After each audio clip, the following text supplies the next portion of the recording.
We've been with iHeartMedia for a long time. One of my best friends, Kay, worked in sales for iHeart for a long time, several years ago. KMOD welcomes the annual Cowboy Cup, Oklahoma's premier cannabis championship and arts festival, December 2nd and 3rd in Stillwater. The ickiest of the stickiest, and a chance to... I looked to her to kind of help me out with getting all the radio advertising done. I didn't know a whole lot about it, didn't know a whole lot about marketing at all. She got me in touch with Aaron Harper, who still runs marketing or does a lot of sales and marketing for iHeart. So we've been a partner with them since year one. December 2nd and 3rd in Stillwater. The ickiest of the stickiest, and a chance to win Gimpy's Big Adventure. No marijuana sales time for the holidays. Hey, you! We're getting geared up for Rocklahoma. So this year we had a booth at both Rocklahoma and Born and Raised with Harvest Fest in the middle. You guys know, you all came. And really just trying to promote the Cup any way we can, right? I mean, everybody at the small pop-ups that we go to, they all know who Cowboy Cup is, so what do? You know, where do we go? Well, we just go to the biggest music festivals in the state. And so Rocklahoma, I think they had 45,000 people out there. We made friends with all the cops and had a blast. But anyway, so we were in Rocklahoma mode. Well, KMOD, August, I think it was Rocklahoma month on KMOD, and they do ticket giveaways every day. You can't listen to KMOD without hearing Rocklahoma. And so Aaron comes into the meeting on, you know, that week, and we're sitting right here, and I was like, hey, you know, after we got done, I said, hey, what do you think about like November being Cowboy Cup month on KMOD, kind of like Rocklahoma? She's like, Come, must be 21 and have a valid medical marijuana card. The annual Cowboy Cup, live music and food trucks. I don't know. It's like, that's programming, so you can't buy programming, right? James, probably you guys are all pretty aware of all this, it's kind of new to me, but you got the programming side, which is what they do, the stuff and the things they talk about, you know, that isn't paid, basically unpaid advertising, and then you have the advertising side of it. So she's like, I don't know, I have to go talk to DC, kind of his baby, the programming side, and we'll go see. Well, she went and told them, and they were like, oh, this is going to be a blast. And so Gimpy McGee has become a friend of mine over the years, and I called him. I said, hey man, what do you guys think about I like putting people like this in judging positions, but big cannabis fan, Gimpy, and I said, what do you think about judging indoor flower?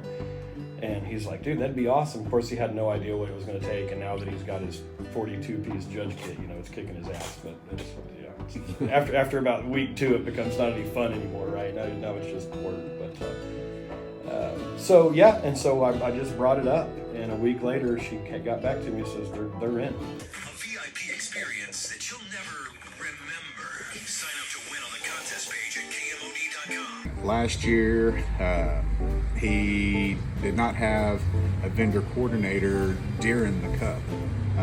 And so just without asking, you know, it's kind of the same thing I did for the other rest of the time. You just kind of step in and do what you need to do. And so I basically took care of vendors and made sure that everyone was happy and ran around as if I was the vendor coordinator, because that was what was needed. Right. And so after that, apparently I did a pretty decent job with what I was doing there, because starting December, I guess it would have been December 6th, because the Cup ended last year on December 4th, so it would have been, December 6th after teardown and everything. We talked about giving me a job, and I started working with him full time. And I left where I was at before, and have been doing this ever since. And now I'm the vendor coordinator. I do all the vending festival stuff. Doing what I do, I love my job. But that's my job. You know, my job is to take care of the people that are affiliated with us, and to find new people that maybe are not, and bring them in and build something that the state can be proud of. Yeah. You know, and something that the people want to come out and see. Right. So it's not just loading somebody's pockets and absolutely not anything like that. This is something that you guys are trying to really make a difference here. Absolutely. Bringing in vendors from all over the state to really showcase, you know, what the state has to offer. I mean, that's what it's all about, is you know, showing the state, you know, showing everyone what they have to offer here. So one thing about the Cup that I love is, you know, for the growers and processors, is they can call in and find out what the judges say, you know, and that helps us to build a better product for next year for the state. You know, what are the judges like and dislike about your product, and how can you improve it? When they do their judging, they go through the scoring criteria, and our are encouraged to take great notes so that we can give a lot of feedback from what the judges are scoring it and the reason that they scored it the way they did. We want everyone to really get a good feel for why they placed where they placed, whether you placed first place or last place. Okay, that's kind of a special touch. Yeah, for sure. To be able to call in and get all the notes, given to you about how your product did fared against the rest of the competition, really helps you to hone in your skill and build a better product for the coming year.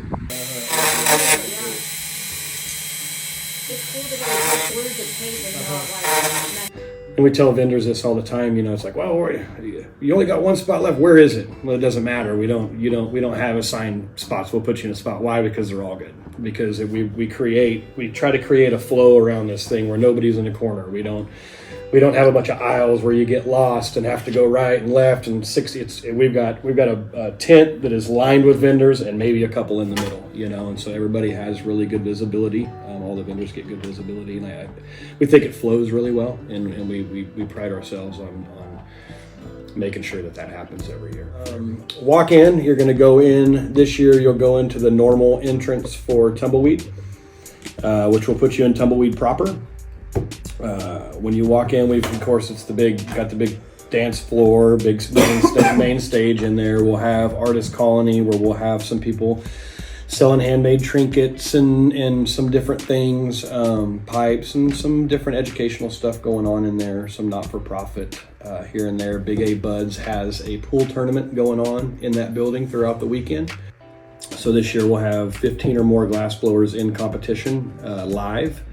We've got a best rig category, which will be done off-site. We've got a best marble category, which will be done off-site. And then we have a best pipe category, which will be done on-site. And our attendees will vote for their favorite.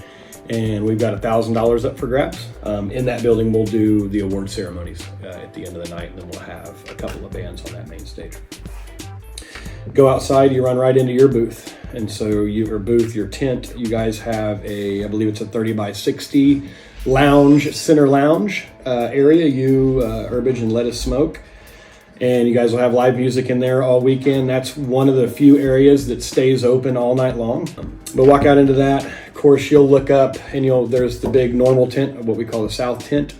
It is a 60 by 210 foot tent. Got the mechanical bull in there this year, I believe. So we'll be running mechanical bull in there with the Dime VIP lounge. Will be attached to that one as well. And counterclockwise, you'll walk out and go into our festival tent, which we talked about a little bit. We've got live music, Oklahoma Shirt Company Festival tent. They'll be doing some live screen printing, selling a bunch of shirts, talking, having a bunch of fun. We'll have live music all weekend. Be nice and loud. Us, Gangier, Patrick King will be in there with us. We're doing a sweet aficionado cigar style, blunt lounge, and so big ashtrays, and we got a couple of step and repeats for everybody to sit down. I got a couple of big leather wingback chairs, antique chairs, so we can all sit down and pose with the Swami or whatever we want to do. It'd be a bunch of fun. Kind of have our area. We'll have our merch booth, and then at the end of that, the big stage.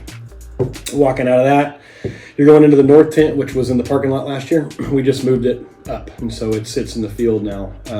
Walk into that tent, there again, 60 by 210 foot, crammed, packed full of vendors. It's all sold out, so I can guarantee it's gonna be packed. Food trucks will be up on the north, kind of be up on the hill. We'll have a bunch of food trucks lined up. We got a bunch of good stuff too. Vendors out the wazoo.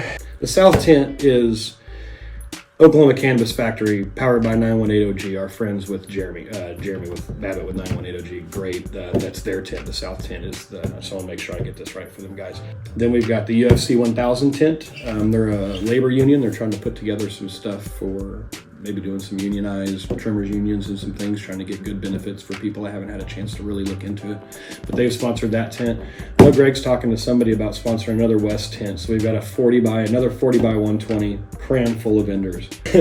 Got a 30 by 30 dandelion, has Nomad Processing, Dandelion Daybreak Edibles. Our friends Beta and Damon have a private tent. They're going to do a bunch of fun stuff with that. So I think that's pretty much the breakdown. We got a lot of stuff going on this year. Like I said, it's bigger and better every year, and I promise you, whatever you saw last year and everybody was amazed at that one, I was pretty amazed at how it really all turned together myself. And nobody has it in their head like I do, but I'm seeing it right now in you guys. It's going to be off the charts, like off the charts. December 2nd and 3rd at the Tumbleweed Dance Hall and Concert Arena in Stillwater, Oklahoma. We've got plenty of hotels. Hampton Inn, we're about to put up a link for them. They're one of our partner hotels, and so get on there and get a room.